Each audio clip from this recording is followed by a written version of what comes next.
শিক্ষা রাস্তায় গড়াগড়ি খাচ্ছে বলাই যায়।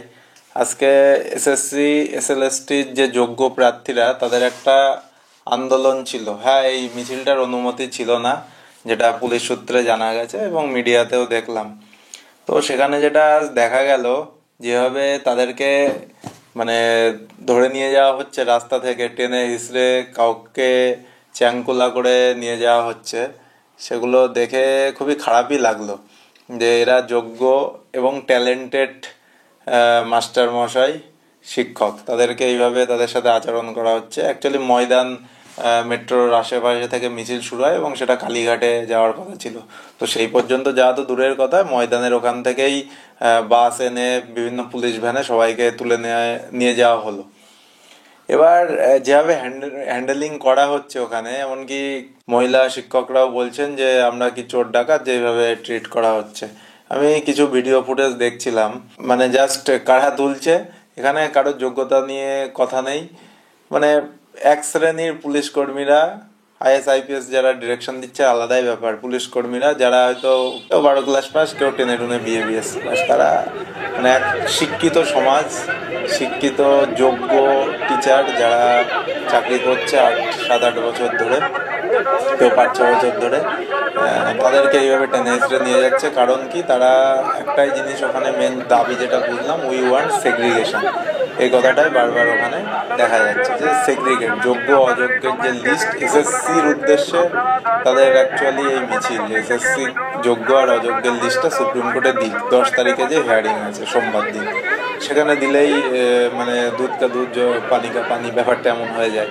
কিন্তু সেই লিস্টটা হাইকোর্টেও দিল না, হাইকোর্ট থেকে চাকরি বাতিল করে সুপ্রিম কোর্টে গিয়েছে, সেই সুপ্রিম কোর্টেও ওই লিস্টটা চাইছে, সেটা ওখানেও দিচ্ছে না। তার জন্য তারা মুখ্যমন্ত্রীর সাথে দেখা করতে কালীঘাট যাচ্ছে।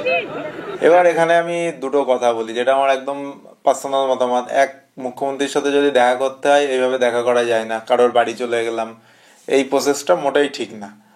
ঠিক আছে, তো দেখা করতে হলে প্রপার অ্যাপয়েন্টমেন্ট যেভাবে হয়, বা নবান্নে একটা প্রতিনিধি দল মিছিল করে যে পারমিশন দিয়ে নবান্নে দেখা করতো, কারোর বাড়ি যে এইভাবে দেখা করা কোনোদিনও সম্ভব না।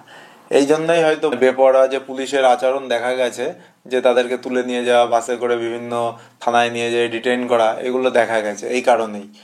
আর মুখ্যমন্ত্রীর বাড়ির আশেপাশে বেশ অনেকটা দূরে 144 ধারা থাকে, সে বাড়ির কাছে অবধি যাওয়া তো দূরের কথা, কিন্তু এই জমায়েত, এই মিছিলের যে দাবি, সেই দাবিকে মানে সমর্থন করা যায় এবং সবার সমর্থন করা উচিত। আর যারা বসে হয়তো ভাবছে আমাদের কি, এরকম কোনো ব্যাপার নেই। ভবিষ্যতে আপনারাও পড়াশুনো করলে এই দিনের সম্মুখীন হতে পারে। এখানে যারা আন্দোলন করছে তারা তো কেউ টাকা দিয়ে চাকরি পায়নি, আর তারা যোগ্য লিস্টটা বেরোনোর দাবিতেই আন্দোলন করছে। তো সেই মিছিলে এইভাবে তুলে নেওয়া যাচ্ছে মাস্টারদেরকে, ভাবাই যায় না। আর সবচেয়ে বড় কথা যেটা আমি বললাম, কারা তুলছে, বল প্রয়োগ করছে, মানে সেই সেই সিস্টেম চলে আসছে। মানে যারা টেনে টুনে পাস, তারা শিক্ষিত ভদ্র মাস্টারমশাই, যারা সমাজ গড়বেন, ছাত্রদের প্রকৃত শিক্ষা দেবেন, তাদেরকে এভাবে টেনে টেনে নিয়ে যাচ্ছে এবং বাসে তোলা হচ্ছে।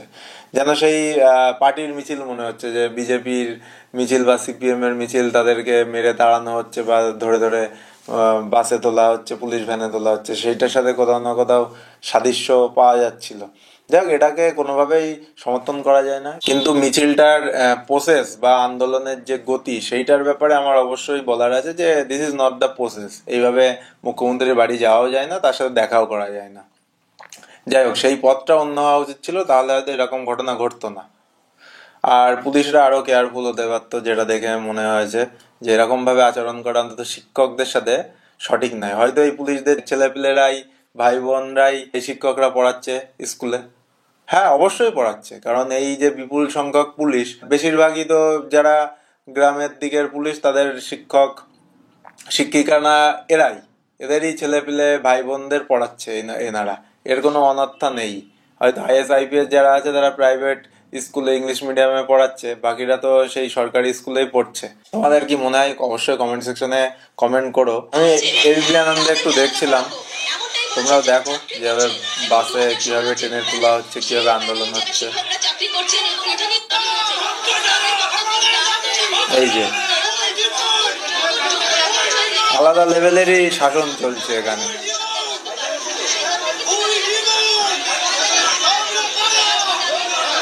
ম্যান হ্যান্ডেল করার কোনো মানেই হয় না, এরা তো কোনো চোর ডাকাত না। না দেখা যাচ্ছে যে ঠিক 8:30 একের পর আমরা যোগ্য শিক্ষক, আমাদের অন্যায়ভাবে চাকরি কেড়ে নেওয়া হয়েছে। আমাদের দুটো পুলিশ আসেনি, মুখ্যমন্ত্রী 1 নম্বর দায়িত্বের মধ্যে পড়ে আমরা তো এখানে কোনো অন্যায় করতে আসেনি। আর উর্দি ছাড়া আমাকে লেটার বানিয়ে দিয়ে দিই আগে হচ্ছে। আর আমাদের দুটো পুলিশ আমাদেরকে হাত তুলে লজ্জা লাগা উচিত। আমার নাম হিমাংশু ঠাকুর। ওদের মাথা ঠিক থাকবে তো? আমাদের চাকরি কেড়ে নেওয়া হয়েছে, আমাদের মাথা। এখন যদি পুলিশের চাকরি কেড়ে নেওয়া হয়, পুলিশ আমাদের গায়ে হাত তুলছে। এখন যদি পুলিশের দেখে খারাপও লাগছে এগুলো একদম।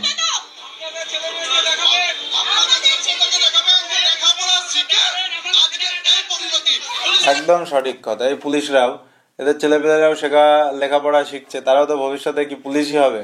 পুলিশের বাইরেও তো আরো চাকরি আছে। সরকারি চাকরিতে দাবিতে বা সরকারি চাকরি পাওয়ার পরে যদি এই অবস্থা হয়, তাহলে কি হবে? ভবিষ্যৎ প্রজন্ম কি শিখবে? আর তাই বলতে গেলে সেই 2016 এই 2025 8-9 বছর হয়ে গেল, কোনো এসএলএসটি আর হলো না।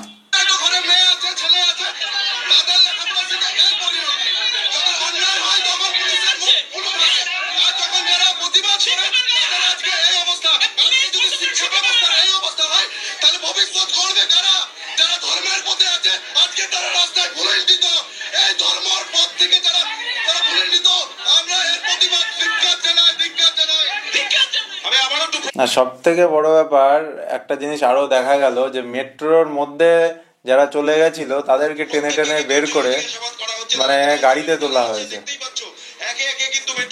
এটা একদমই মানে ভাবা যায় না।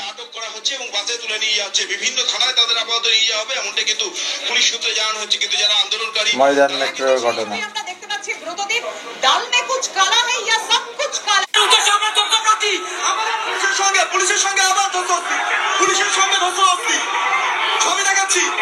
এই যে মিছিল এমনিতেই এগোচ্ছিল এই টাইমে, তারপরে এই যে ধস্তাধস্তি যেভাবে টেনে নিয়ে যাওয়া,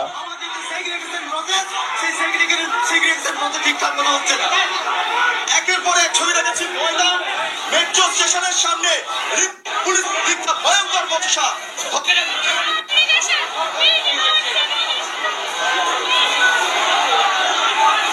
পুলিশের সঙ্গে ধস্তাধস্তি। এই যে এই জায়গাগুলো, এই যে পুরো ম্যান হ্যান্ডেল যেভাবে নিয়ে যাচ্ছে টিচারকে, ভাবাই যায় না। আমি কথা বলবো ভবিষ্যতে বাসে যে বাস রয়েছে সে বাসে তুলে নিয়ে এই যে অবস্থা দেখো, মহিলাদের টেনে নিয়ে যাও।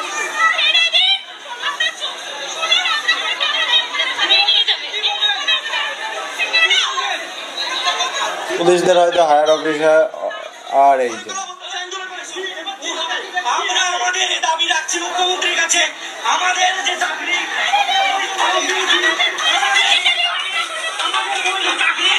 আমাদের বিরুদ্ধে কোনো অ্যালিগেশন নাই, সেই অ্যালিগেশনের বিরুদ্ধে আমাদেরকে। যাই হোক, এগুলো দেখার পরে যে জিনিসটা মনে হলো যে যোগ্য অযোগ্যের লিস্ট দেওয়া উচিত, এবং যারা অযোগ্য মানে যে কোনো পথেই চাকরি পেয়েছে তাদেরকে সেগ্রিগেট করে দিক, আর যোগ্যরা সঠিকভাবে চাকরি করুক। মানে এই লিস্টটাও ভালোভাবে হওয়া উচিত, যাদের কাছে ওএমআর শিট আছে অলরেডি, যারা কত মার্কস পেয়েছে তারা নিজেরাই জানে। তো সেখানে দাঁড়িয়ে মানে এই দিন এইটা দেখতে হচ্ছে রাজপথে, এরকম হচ্ছে, এটা ঠিকও না। সো নিউজ চ্যানেল মিডিয়া একবার দুপুরবেলা কভারেজ দিল, তারপরে তো আর এর কোনো খবর দেখাচ্ছেই না।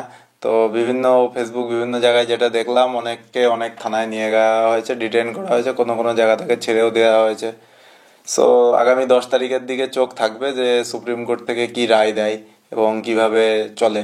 সো বেসিক্যালি এসএসসি এই ঝামেলাটা এখনো পাকিয়ে রেখেছে। এসএসসি যদি লিস্ট দিয়ে দেয় এবং তাদের যে সেগ্রিগেটেড লিস্ট তাদের কাছে আছে সেটা দিলেই সব সমস্যা শেষ।